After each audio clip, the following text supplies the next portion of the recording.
जब कार्यक्रम स्टार्ट हुआ तो बच्चों ने यहाँ पर वन विहार किया। वन में विभिन्न प्रकार के पेड़ों पौधों के बारे में बहुत सी जानकारियाँ प्राप्त की, जैसे औषधीय पौधे कौन से हैं, कौन से पौधों से इमारती लकड़ी मिलती है, कौन से पेड़ पौधे ऐसे हैं जिनसे जंगल के वन्य जीव जीवन पाते हैं, कौन से ऐसे पेड़ पौधे हैं जो वनों की रक्षा में सहायक है, ऐसे कौन से पेड़ पौधे हैं जो ज़्यादा मात्रा में ऑक्सीजन का उत्पादन करते हैं।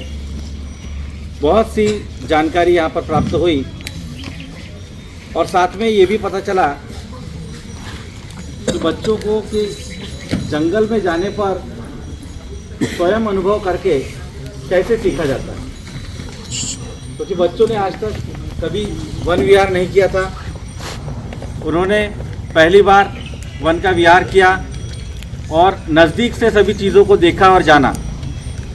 और हमारे जो मेंटर थे, मास्टर ट्रेनर थे, उन्होंने बहुत अच्छे तरह से, बहुत भलीभांति हर विषय को बहुत अच्छे से समझाया और गहराई से हर चीज़ पर प्रकाश डाला। बीच बीच में कुछ मनोरंजन भी होता रहा, जो फॉरेस्ट विभाग के जो कर्मचारी हैं उनके द्वारा बच्चों के हंसाने के उद्देश्य से कुछ चुटकुले भी सुनाए गए, कुछ प्रेरणापद कहानियाँ भी सुनाई गई। इस प्रकार जो वातावरण है बहुत ही मनोरंजक और साथ ही रोचक पूर्ण रहा। मैं सभी फॉरेस्ट के कर्मचारियों का और सभी सम्मानीय आदरणीय गुरुजनों का और फॉरेस्ट विभाग के अधिकारी वर्ग का भी आभार प्रकट करता हूं कि उन्होंने एक बहुत अच्छी उपलब्धि बच्चों को दी कि वन विहार करके नज़दीक से वन के बारे में और जैव विविधता के बारे में जान पाए। इसी के साथ दो शब्द समाप्त। फॉरेस्ट विभाग की टीम, अधिकारीगण एवं समस्त छात्र छात्राएं, यहाँ पर हम सभी बहुत ही धन्यवाद के पात्र हैं कि हमें आदरणीय शिवहरी सर, जो कि इतने उम्र दराज होकर भी इतने एक्टिव से सर ने हमें इतनी अच्छी जानकारी बताई पक्षियों के बारे में कि कौन सा पक्षी कितने किलोमीटर चलता है, कितने समय में चलता है, फिर कहाँ कब सोता है, कब जागता है, और पेड़ों के बारे में जानकारी बताई। तो हमें बहुत अच्छा लगा, बहुत कुछ सीखने को मिला है सर। और आज का जो भ्रमण रहा है, वन क्षेत्र भ्रमण, इसमें हर कोई छात्र यहाँ तक नहीं पहुँच पाता, हर क्षेत्र से नहीं पहुँच पाता है। हमारे लिए ये पास में पड़ता है, हम तीगांव से हैं, सो ये पास में पड़ता है हमारे लिए, तो हम कभी भी आ जाते हैं, लेकिन इतना नहीं देखा हमने, पीछे घूम के नहीं देखा है, जो आज हमें देखने को मिला और काफ़ी कुछ जानकारी मिली पेड़ पौधों के बारे में। इन्हीं सब बातों के साथ में अपने दो शब्द बच्चों बोलो जय हिंद। जय हिंद।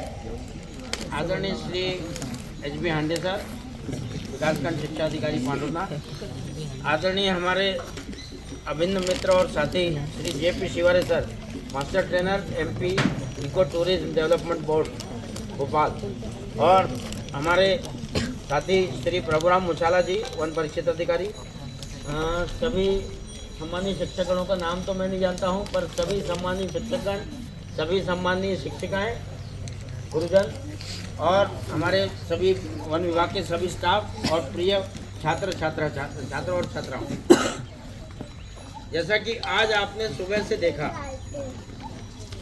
आज Madhya Pradesh eco tourism board Bhopal और वन विभाग के संयुक्त तत्वावधान में ये जो कार्यक्रम किया गया, अनुभूति कार्यक्रम, हो सकता है इस कार्यक्रम में कुछ बच्चे पहले भी आ चुके हों या नहीं आए हों या पहली बार आए हों।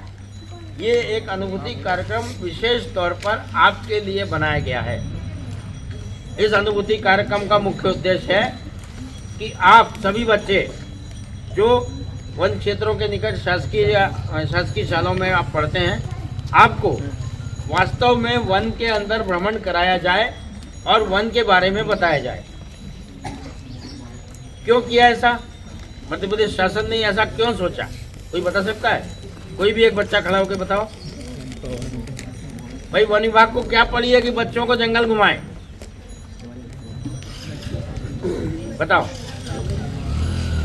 भाई, वन विभाग क्यों कर रहा है आपके लिए? वन विभाग आपको सम्मान के साथ बुला रहा है, सम्मानीय गुरुजनों को सम्मान के साथ बुला रहा है कि आइए आप इस कार्यक्रम में आइए, बच्चों को लेके आइए, हमारा जंगल घूमिए। हमारा मतलब शासन का, आपका ही है, जनता का जंगल है, इसको घूमिए और जंगल में क्या है, क्या क्या होता है जंगल में वो देखिए।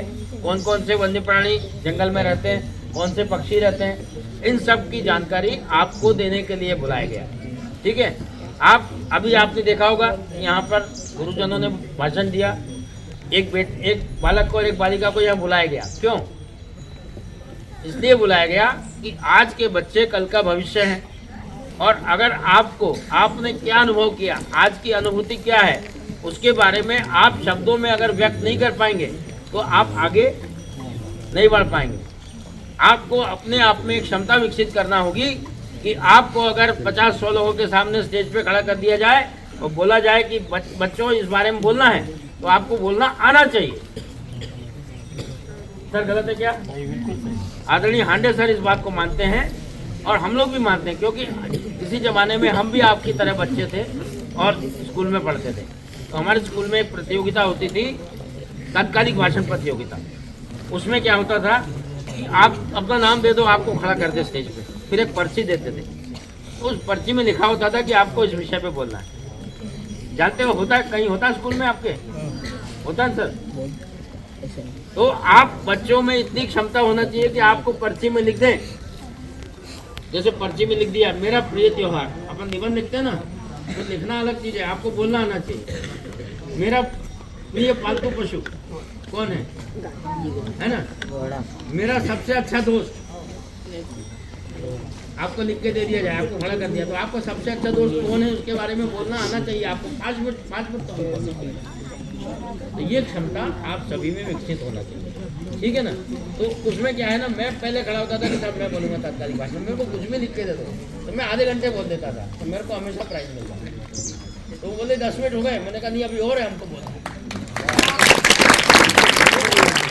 मेरी आदत वो स्कूल के ज़माने से विकसित हुई, मैं बोलता बहुत हूँ, तो बहुत लोग नाराज भी हो जाते हैं, ये बोलता बहुत है ना।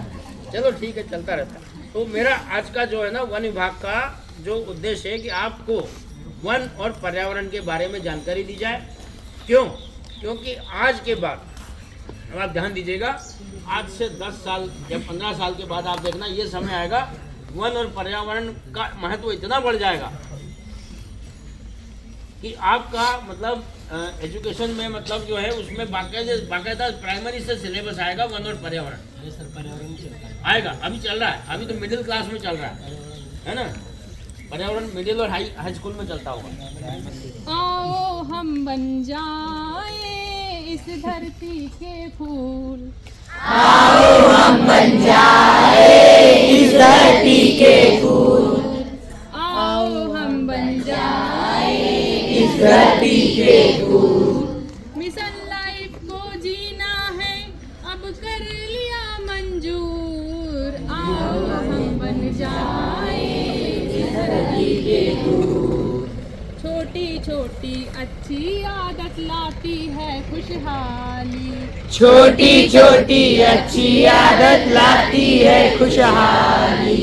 नन्हे नन्हे पौधे भी तो देते हैं हरियाली, नन्हे नन्हे पौधे भी तो देते हैं हरियाली। एक पौधा है सबको लगाना तुम मत जाना भूल, एक पौधा है सबको लगाना तुम मत जाना भूल। आओ हम बन जाए इस धरती के फूल, आओ हम बन जाए इस धरती के